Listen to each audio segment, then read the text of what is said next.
Pumupunta lahat sa opisina ng COMELEC na nandyan ngayon sa bahagi ng malapit sa Manila Hotel. Yes po. Ang ibig sabihin yan ay umpisa na po ng kanilang pakikipagkontrata sa inyo. Mukhang sinasabi na nila sa inyo, isang araw po ay lalapit kami sa inyo.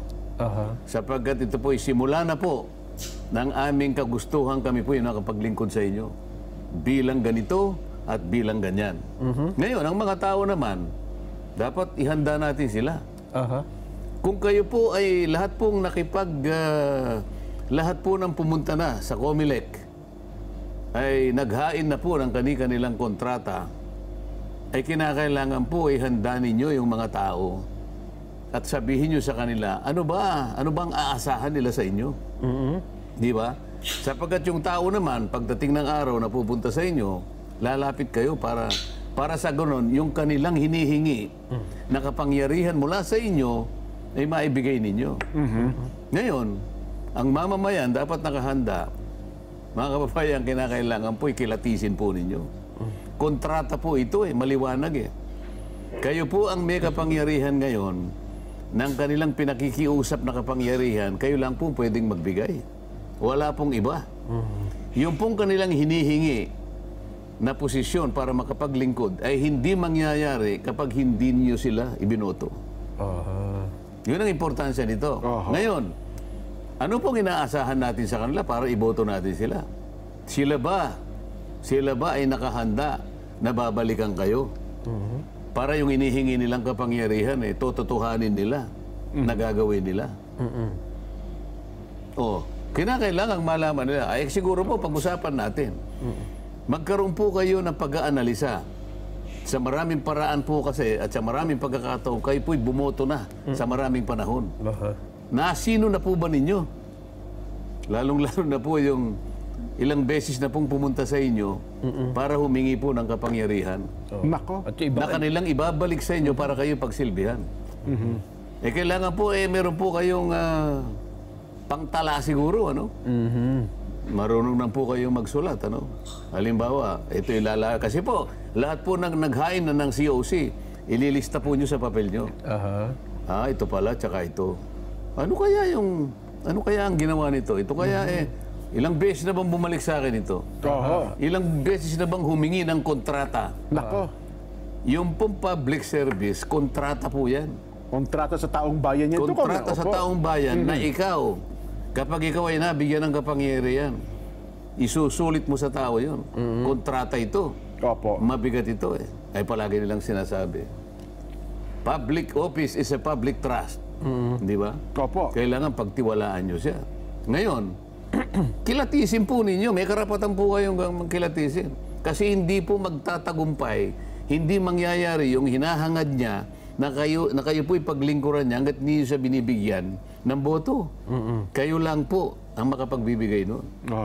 Ngayon, kailangan po maging vigilant kayo. Tingnan na po ninyo, kung noon po, yung mga nakaraang mga panahon, hindi nyo sila tinitingnan. Tingnan nyo na po sa mga mata ngayon. Nako. Hindi ba? Ay importante yun. Bakit po? Hindi niya dapat sayangin yung kapangyarihan binigay nyo.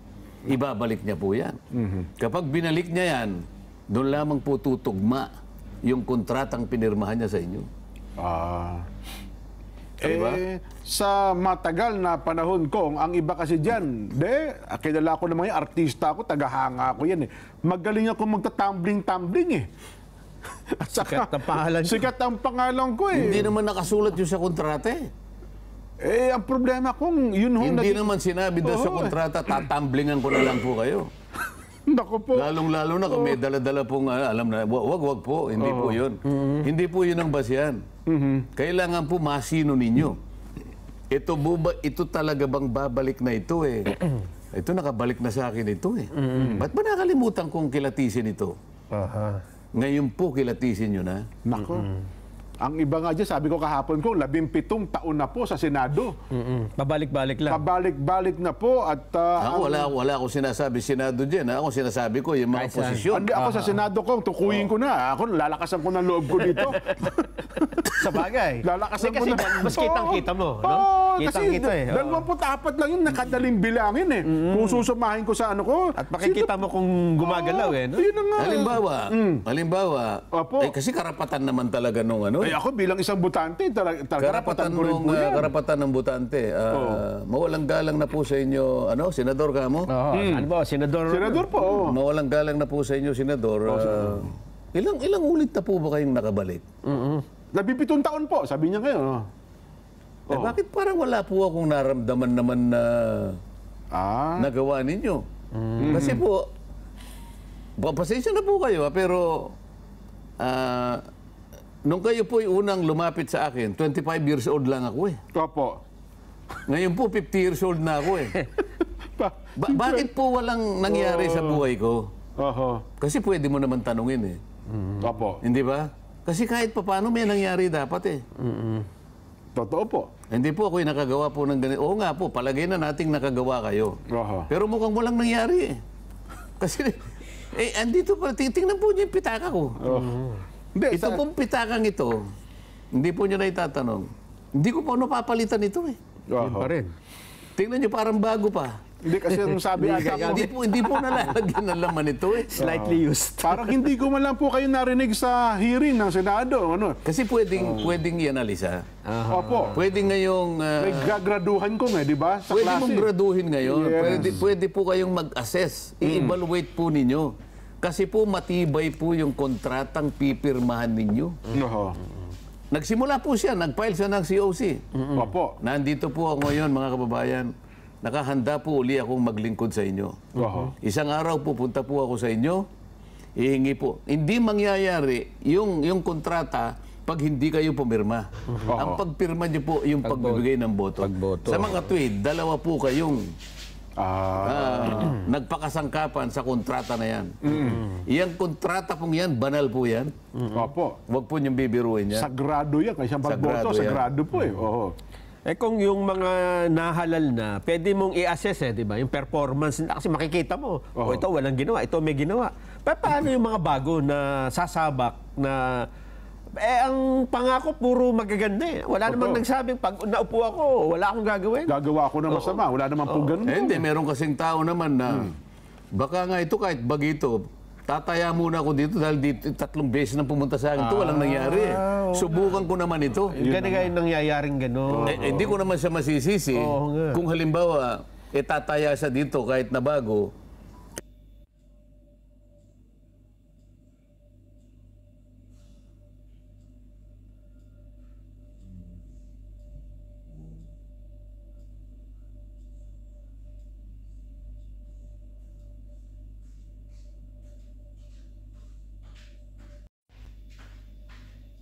kasi wala namang wala namang napala dun sa napakaraming bumalik sa kanya eh. Totoo.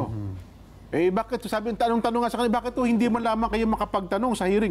Wala kasing kapampangang hearing eh. Sabi gano'n.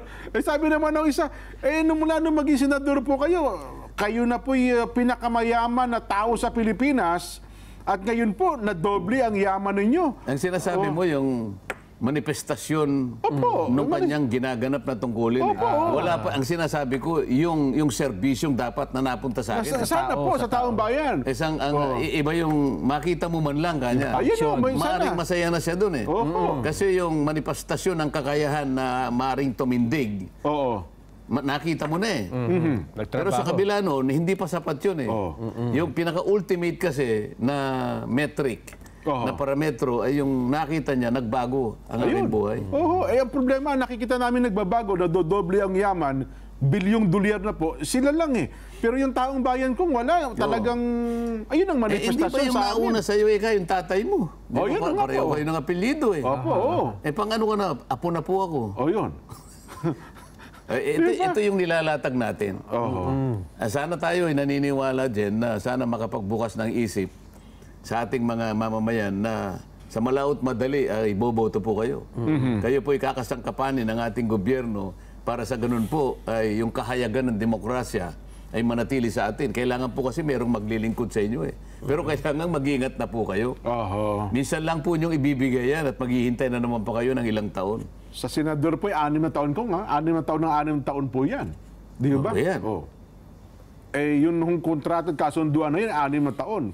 Eh, po, mukhang sa 6 na taon. Sagrado yung kontrata na yan. At kung mauulit, 12 taon pa po yan, Kong.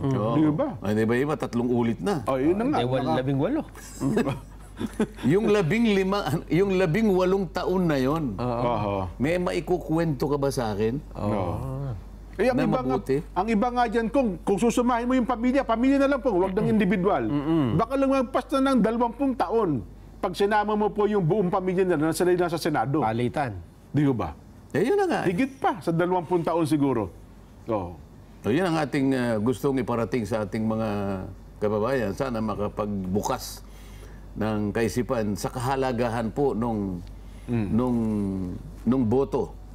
Yung boto na yun, kapangyarihan yun eh. Oho. Ibibigay mo sa kanya yun eh. Lalapit sa'yo. Kaya sa lalapit, dahil ikaw lang ang pwedeng magbigay. Oho. Bago mo sana ibigay yun. Oho. Kilatisin. Kalakip na sana yung kanyang commitment. Opo. Pero mahirap eh. Kailangan may katunayan eh, may katibayan.